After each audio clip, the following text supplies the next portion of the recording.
Nakita naman ni Kapitan ang kanilang pagpatay nila Andres at Miguel kay Pokyo. Humingi ng tawad si Miguel kay Kapitan sa kanilang ginawa ni Andres.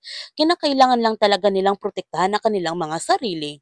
Binigyan ulit ni Andres ng pera si Kapitan, tanda na kanilang paghingi ng tawad. Tinanggap naman ni Kapitan ang pera at sinabihan niya sina Andres at Miguel na naiintindihan niya. Sa isang iglap, maaari kang maligtas. Sa isang iglap, maaari kang mapahamak, gaya ng nangyari kay Amado at kay Pokyo. Sa mundong ito, may mga bagay na pwedeng tubusin, may mga bagay na pwedeng bawiin, pero sa kasamang palad, may iba na hindi. Sana sa pag-iwan nila sa lugar na ito, matagpuan nilang mga bagay na kailangan nilang tubusin bago pa mahuli ang lahat. Noong nasiguro na nila JB at Tomas na wala ng mga tauhan ni Sameo sa paligid, doon na sila lumabas sa kanilang pinagtataguan at binalikan na nila ang kanilang pera na itinago. Nakita naman nila Benji ang bonfire na ginawa ng mga hikers at ang akala nila galing ito sa mga dayuhan. Kaya sinabihan ni Benji ang kanyang mga kasamahan na igala nila ang kanilang mga paningin. Wala silang ibang dadaanan kundi dito lang. Habang ang mga hikers, nagiwa-hiwalay muna silang tatlo para mahanap nila si Gab at Tomas upang makuha nila ang mga pera. Dahil sa pagod, nakatulog na din si Max at silang dalawa na ni Gab ngayon ang nakatulog na. Kinabukasan, nagising naman sina Max at Gab dahil sa paghingi ng tulong ni Ira.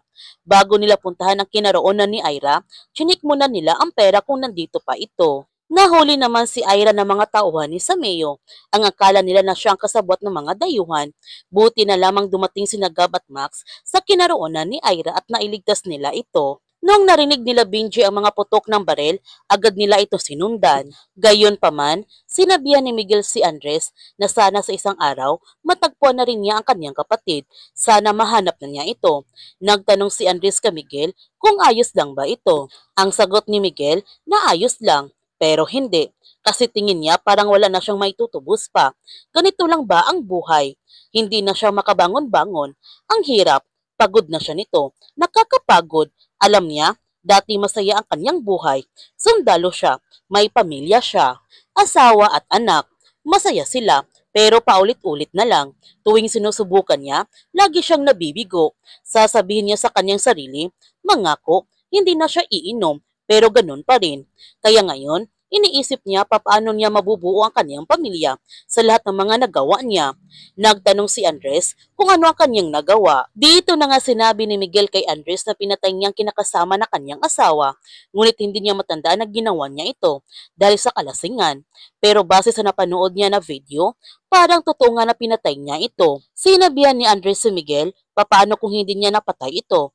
Kung ano man ang gawa niya, dapat handa siya sa magiging kapalit nito at nagpatuloy na sa dalawa sa kanilang paglalakad. Habang si GB, sinubukan niyang kumustahin ang kanyang mga kasamahan, ngunit hindi pa rin gumagana ang kanilang comms.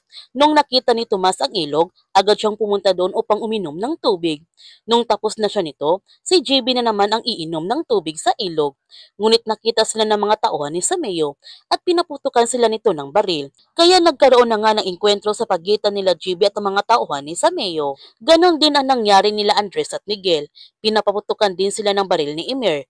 Ngunit sa kaligitnaan ng kanilang barilan, napatay nila si Emer at umiiyak ng husto si Rita sa nangyari sa kanyang kapatid. Kaya huwag natin palalapasin ang kapanapanabik ng mga tagpo sa incognito. Kung bago ka pa channel ko, don't forget to like, subscribe, and click notification bell para palagi kang updated sa mga videos in-upload ko. Thank you for watching and God bless to everyone.